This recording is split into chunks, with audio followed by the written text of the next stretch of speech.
Today we're going to be reading Anne of Green Gables by L.M. Montgomery. Chapter 1, Mrs. Rachel Lynde is Surprised. Mrs. Rachel Lynde lived just where the Avonlea main road dipped down into a little hollow, fringed with alders and ladies' eardrops, and traversed by a brook that had its source away back in the woods of the old Cuthbert place. It was reputed to be an intricate, headlong brook in its earlier course throughout the woods, with those dark secrets of pool and cascade. But by the time it reached Lynn's Hollow, it was a quiet, well-conducted little stream, for not even a brook could run past Mrs. Rachel Lynde's door without due regard for decency and decorum. It probably was conscious that Mrs. Rachel was sitting at her window, keeping a sharp eye on everything that passed, from brooks and children up, and that if she noticed anything odd or out of place, she would never rest until she had ferreted out the whys and wherefores thereof. There are plenty of people in Avonlea and out of it who can attend closely to their neighbor's business by dint of neglecting their own. But Mrs. Rachel Lynde was one of those capable creatures who can manage their own concerns and those of other folks in the bargain. She was a notable housewife. Her work was always done and well done. She ran the sewing circle, helped run the Sunday school, and was the strongest prop of the Church Aid Society and Foreign Missions Auxiliary. Yet with all this, Miss Rachel found abundant time to sit for hours at her kitchen window, knitting cotton warp quilts. She had knitted 16 of them, as Avonlea housekeepers were wont to tell in odd voices, and keeping a sharp eye on the main road that crossed the hollow and wound up the steep red hill beyond. Since Avonlea occupied a little triangular peninsula jutting out into the Gulf of St. Lawrence with water on two sides of it, anybody who went out of it or into it had to pass over the hill road, and so run the unseen gauntlet of Mrs. Rachel's all-seeing eye. She was sitting there one afternoon in early June. The sun was coming in at the window, warm and bright. The orchard on the slope below the house was in a bridal flush of pinky white bloom, hummed over by a myriad of bees. Thomas Lynde, a meek little man who Avonlea people called Rachel Lynde's husband, was sowing his late turnip seed on the hill field beyond the barn, and Matthew Cuthbert ought to have been sowing his on the big red brook field away over by Green Gables. Mrs. Rachel knew he ought because she had heard him tell Peter Morrison the evening before in William J. Blair's store over at Carmody that he meant to sow his turnip seed the next afternoon. Peter had asked him, of course, for Matthew Cuthbert had never been known to volunteer information about anything in his whole life. And yet here was Matthew Cuthbert at 3:30 on the afternoon of a busy day, placidly driving over the hollow and up the hill. Moreover, he wore a white collar and his best suit of clothes, which was plain proof that he was going out of Avonlea. And he had the buggy and the sorrel mare, which betokened that he was going a considerable distance. Now, where was Matthew Cuthbert going, and why was he going there? Had it been any other man in Avonlea, Mrs. Rachel, definitely putting this and that together, might have been a pretty good guess as to both questions. But Matthew so rarely went from home that it must be something pressing and unusual which was taking him. He was the shyest man alive and hated to have to go among strangers or to any place where he might have to talk. Matthew, dressed up with a white collar and driving in a buggy, was something that didn't happen often. Mrs. Rachel pondered as she could make nothing of it, and her afternoon's enjoyment was spoiled. I'll just step over to Green Gables after tea and find out from Marilla where he's gone and why, the worthy woman finally concluded. He doesn't generally go to town this time of year, and he never visits. If he had run out of turnip seed, he wouldn't dress up and take the buggy to go for more. He wasn't driving fast enough to be going for a doctor, yet something must have happened since last night to start him off. I'm clean puzzled, that's what, and I won't know a minute's peace of mind or conscience until I know what has taken Matthew Cuthbert out of Avonlea today. Accordingly, after tea, Mrs. Rachel set out. She had not far to go. The big rambling orchard-embowered house where the Cuthberts lived was a scant quarter of a mile up the road from Lynn's Hollow. To be sure, the long lane made it a good deal further. Matthew Cuthbert's father, as shy and silent as his son after him, had got as far away as he possibly could from his fellow men, without actually retreating into the woods when he founded his homestead.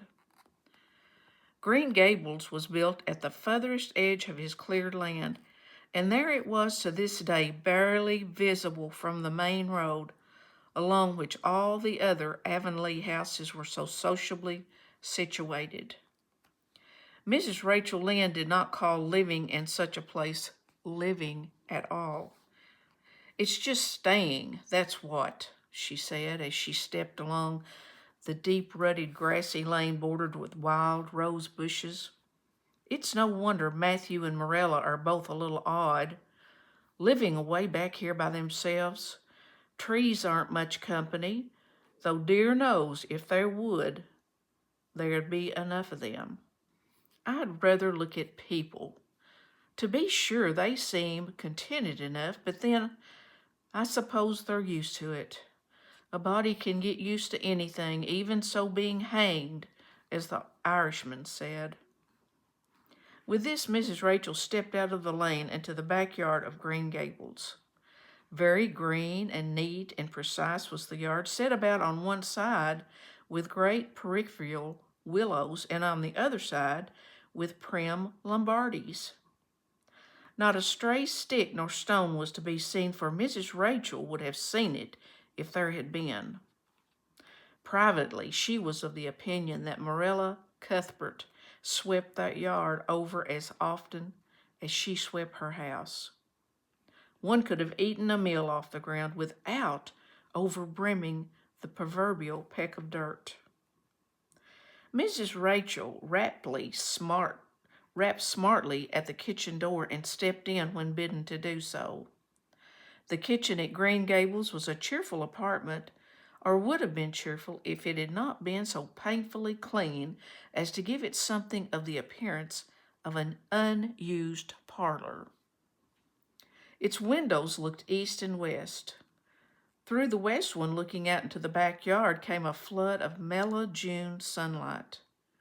But the east one, whence you got a glimpse of the bloom white cherry trees in the left orchard and nodding slender birches down in the hollow by the brook, was greened over by a tangle of vines.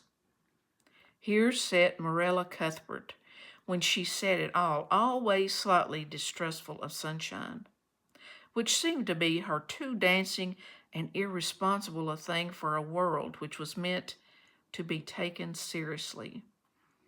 And here she sat now knitting, and the table behind her was laid for supper. Mrs. Rachel, before she had fairly closed the door, had taken mental note of everything that was on that table. There were 3 plates laid, so that Marilla must be expecting someone home with Matthew to tea. But the dishes were everyday dishes, and there was only crab apple preserves and one kind of cake, so that the expected company could not be any particular company. Yet what of Matthew's white collar and the sorrel mare? Mrs. Rachel was getting fairly dizzy with this unusual mystery about quite unmysterious Green Gables. "Good evening, Rachel," Marilla said briskly. "This is a real fine evening, isn't it? Won't you sit down? How are all your folks?" Something, for lack of any other name, might be called friendship, existed and always had existed between Marilla Cuthbert and Mrs. Rachel, in spite of, or perhaps because of, their dissimilarity. Marilla was a tall, thin woman with angles and without curves. Her dark hair showed some gray streaks and was always twisted up in a little knot behind with two wire hairpins stuck aggressively through it. She looked like a woman of narrow experience and rigid conscience, which she was. But there was a saving something about her mouth which, if it had been ever so slightly developed, might have been considered indicative of a sense of humor. "We're all pretty well," said Miss Rachel. "I was kind of afraid you weren't, though, when I saw Matthew starting off today. I thought maybe he was going to the doctor's." Marilla's lips twitched, understandably. She had expected Mrs. Rachel up. She had known that the sight of Matthew jawing off so unaccountably would be too much for her neighbor's curiosity. "Oh, no, I'm quite well, although I have had a bad headache yesterday," she said. "Matthew went to Bright River. We're getting a little boy from an orphan asylum in Nova Scotia, and he's coming on the train tonight." If Marilla had said that Matthew had gone to Bright River to meet a kangaroo from Australia, Mrs. Rachel could not have been more astonished. She was actually stricken dumb for 5 seconds. It was unsupposable that Marilla was making fun of her, but Mrs. Rachel was almost forced to suppose it. "Are you in earnest, Marilla?" she demanded when voice returned to her. "Yes, of course," said Marilla, as if getting boys from orphan asylums in Nova Scotia was part of the usual spring work, as any well-regulated Avonlea farm instead of being an unheard-of innovation. Mrs. Rachel felt that she had received a severe mental jolt. She thought in exclamation points. A boy? Marilla and Matthew Cuthbert, of all people, adopting a boy from an orphan asylum? Well, the world was certainly turning upside down. She would be surprised at nothing after this. Nothing. "What on earth put such a notion into your head?" she demanded disapprovingly. This had been done without her advice being asked and must perforce be disapproved. "Well, we've been thinking about it for some time. All winter, in fact," returned Marilla. "Mrs. Alexander Spencer was up here one day before Christmas, and she said she was going to get a little girl from the asylum over in Hopeton in the spring. Her cousin lives there, and Mrs. Spencer had visited her and known all about it, so Matthew and I have talked it over and on ever since. We thought we'd get a boy. Matthew's getting up in years, he's 60, and he isn't so spry as he once was. His heart troubles him a good deal, and you know how desperate hard it's got to be to get good hired help. There's never anybody to be had but those stupid, half-grown little French boys, and as soon as you did get one broke in your ways and taught something, he's up and off to the lobster canneries or the States.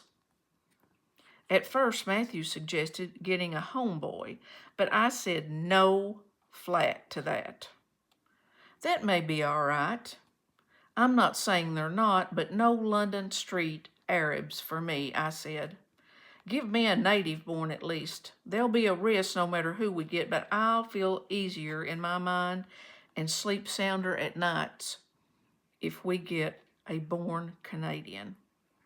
So in the end, we decided to ask Mrs. Spencer to pick us out just one when she went over to get her little girl. We heard last week she was going, so we sent her word by Richard Spencer's folks at Carmody to bring us a smart, likely boy of about 10 or 11. We decided that would be the best age, old enough to be of some use in doing chores right off and young enough to be trained up proper. We mean to give him a good home and schooling. We had a telegram from Mrs. Alexander Spencer today. The mailman brought it from the station, saying they were coming on the 5:30 train tonight. So Matthew went to Bright River to meet him. Mrs. Spencer will drop him off there. Of course, she goes on to White Sands Station herself. Mrs. Rachel prided herself on always speaking her mind. She proceeded to speak it now, having adjusted her mental attitude to this amazing piece of news. Well, Marilla, I'll tell you just plain what I think of you doing is a mighty foolish thing. A risky thing, that's what. You don't know what you're getting. You're bringing a strange child into your house and home, and you don't know a single thing about him. Not what his disposition is like, nor what sort of parents he had, nor how he's likely to turn out. Why, it was only last week I read in the paper how a man and his wife up west of the island took a boy out of an orphan asylum, and he set fire to their house at night. Set it on purpose, Marilla, and nearly burnt them to a crisp in their beds. And I know another case where an adopted boy used to suck the eggs. They couldn't break him of it. If you had asked my advice in the matter, which you didn't do, Marilla, I'd have said for mercy's sake not to think of such a thing. That's what. This Job's comforting seemed neither to offend nor alarm Marilla. She knitted steadily on. I don't deny there's something in what you say, Rachel. I've had some qualms myself. But Matthew was terrible set on it. I could see that, so I gave in. It's so seldom Matthew sets his mind on anything that when he does, I always feel it's my duty to give in. And as for the risk, there's risk in pretty near everything a body does in the world. There's risk in people having children of their own if it comes to that. They don't always turn out well. And then Nova Scotia is right close to the island. It isn't as if we're getting him from England or the States. He can't be much different from ourselves. Well, I hope it'll turn out all right, said Miss Rachel in a tone that plainly indicated her painful doubts. Only don't say I didn't warn you if he burns down Green Gables or puts strychnine in the well. I heard of a case over in New Brunswick where an orphan asylum child did that and the whole family died in fearful agonies. Only it was a girl in that instance. Well, we're not getting a girl, said Marilla, as if poisoning whales were a purely feminine accomplishment and not to be dreaded in the case of a boy. I've never dreamed of taking a girl to bring up. I wonder at Mrs. Alexander Spencer for doing it, but there she wouldn't shrink from adopting a whole orphan asylum if she took it into her head. Mrs. Rachel would have liked to have stayed until Matthew came home with his imported orphan, but reflecting that it would be a good 2 hours at least before his arrival, she concluded to go up the road to Robert Bell's and tell them the news. It would certainly make a sensation second to none, and Mrs. Rachel dearly loved to make a sensation. So she took herself away, somewhat to Marilla's relief, for the latter felt her doubts and fears reviving under the influence of Mrs. Rachel's pessimism. Well, of all things that ever were or will be, ejaculated Mrs. Rachel when she was safely out in the lane. It does really seem as if I must be dreaming. Well, I'm sorry for that poor young one, And no mistake, Matthew and Marilla don't know anything about children, and they'll expect him to be wiser and steadier than his own grandfather. If so, he'll be, if he even had a grandfather, which is doubtful. It seems uncanny to think of a child at Green Gables somehow. There's never been one, for Matthew and Marilla were grown up when the new house was built. If they ever were children, which is hard to believe when one looks at them, I wouldn't be in that orphan's shoes for anything. My, but I pity him. That's what. So said Mrs. Rachel to the wild rose bushes out of the fullness of her heart. But if she could have seen the child who was waiting patiently at the Bright River station at that very moment, her pity would have been still deeper and more profound. End of chapter 1.